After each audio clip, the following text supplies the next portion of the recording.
I'm just making a sauropod-like creature from the imagination. Actually, let's try to make a sort of divergent sauropod that's maybe more aquatic than the rest. So, eyes closer to the top of the head.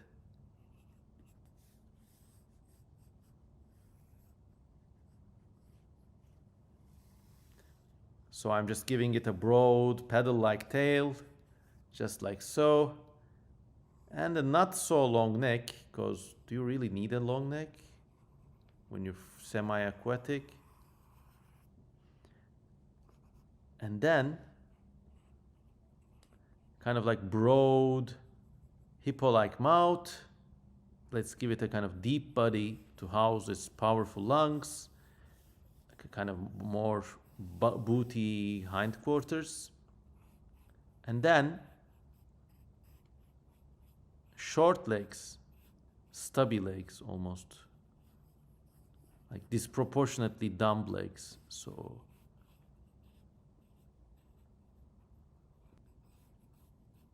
I always like legacy media better, so I like this kind of art. And then just to, so this is our secondarily aquatic, purely aquatic sauropod. I've been saying this for a number of years, but I would not be surprised if something like this was real. And actually some of the giant sauropods we know had this sort of existence. Yes, so there we go. Matthias Garay says, how did you learn to draw like this? A lot of looking at stuff, a lot of practice, plus I just see things. Now later on in the night we'll make some more purely surreal pieces and you'll see it's just fun. And just to start the fun actually, now we're going to break out the watercolors. So now actually, dear friends, the British, while they were exploring and exploiting the world, they developed a great form of art in basically watercolors and pencils. And these really are all you need to be all you need to create good art, basically. So now I got some watercolors and gouache paint here. And then we're gonna add color to this drawing of an aquatic sauropod. I'm just using a 6B pencil. So I just laid out my outlines like that, you know, nothing fancy. I'm just kind of highlighting the tail, shadows a bit. So now on top of these, now we're gonna add some washes. So in order to lay the watercolor down better, I have this like drug spray. This was just throat syrup, you know. You just do it like this. Matthias Garay says, what do you think about plants? No, they're not boring. Matthias Garay says, some people think plants are boring. For me, they're beautiful. I agree. Plants are beautiful and notoriously, surprisingly difficult to draw. So that's why I keep the art a little focused on the animals here. So now we got our water laid down. I just, if you noticed, sprayed the paper down with some water. And now I'm just going on with the gouache or watercolors. Doesn't really matter. Just sort of notice these like toothbrush movements. Just planting down the wash for like a loose suggestion of the riverscape surrounding this animal. Yes.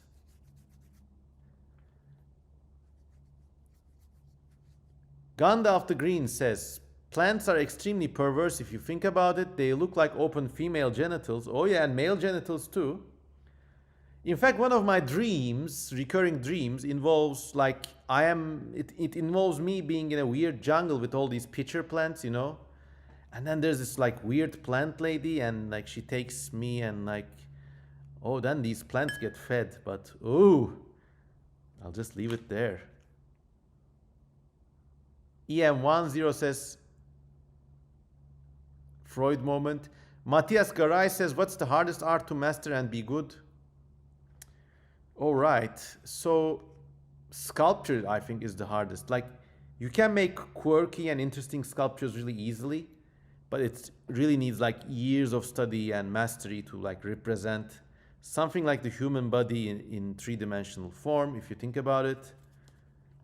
And then music, I think, I find it really difficult. I have an okay singing voice, and I like singing, and I'm really great at whistling, but it's a whole other thing to write songs now. That's a whole other shebang. Notice we are moving in with the browns now, just the color of shit, and the brown is just the collected, accumulated paint from the edge of my paint tin. Matthias Garay says, what's your favorite plant and the most interesting? I like those lithops plants, you know, those like living rock kind of plants with the two lobes and stuff. So yes, I'm just laying down the color, but look how nice it looks already. So now we're going with the thin edge of the brush, just laying in some like dark corners for this aquatic sauropod type of creature. So yes.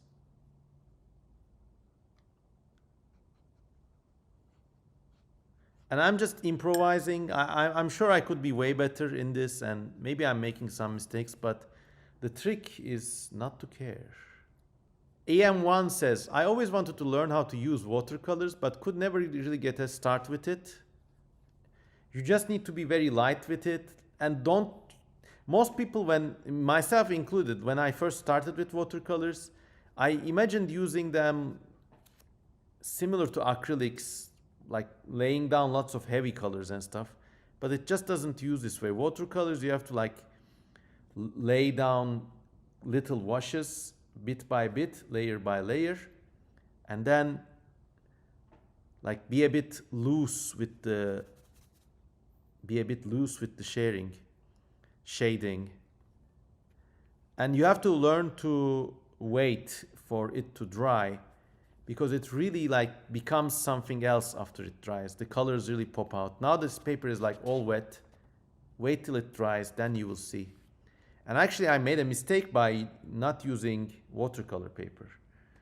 I'm just painting on, well, I'm just painting on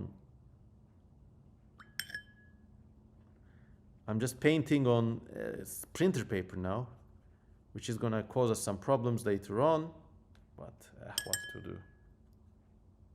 Favorite insect, there's just so many, but if you visit Pinterest and look up C.M. Kosemen there, you will see that I got an organisms pinboard with lots of amazing insects. These days I'm like crushing really hard on katydids, which are like these grasshopper type insects, family Tettigonidae. So yeah.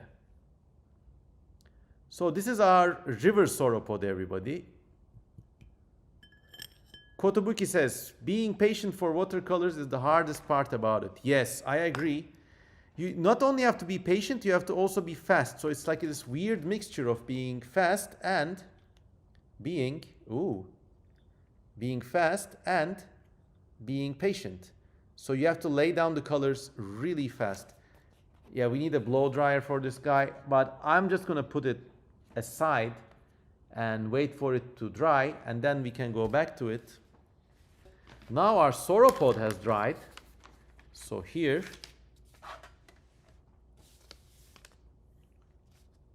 let's see what else we can do about this thing. Jipaman says, give the sauropod some kind of surrealist pattern. I disagree. This is a water creature, so all I'm gonna do is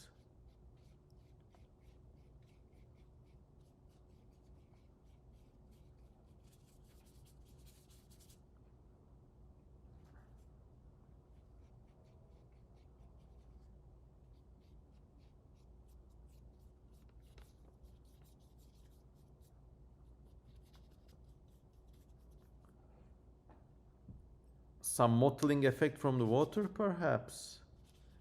I don't know, I might mess this painting up, but this is just a study, so I don't really care.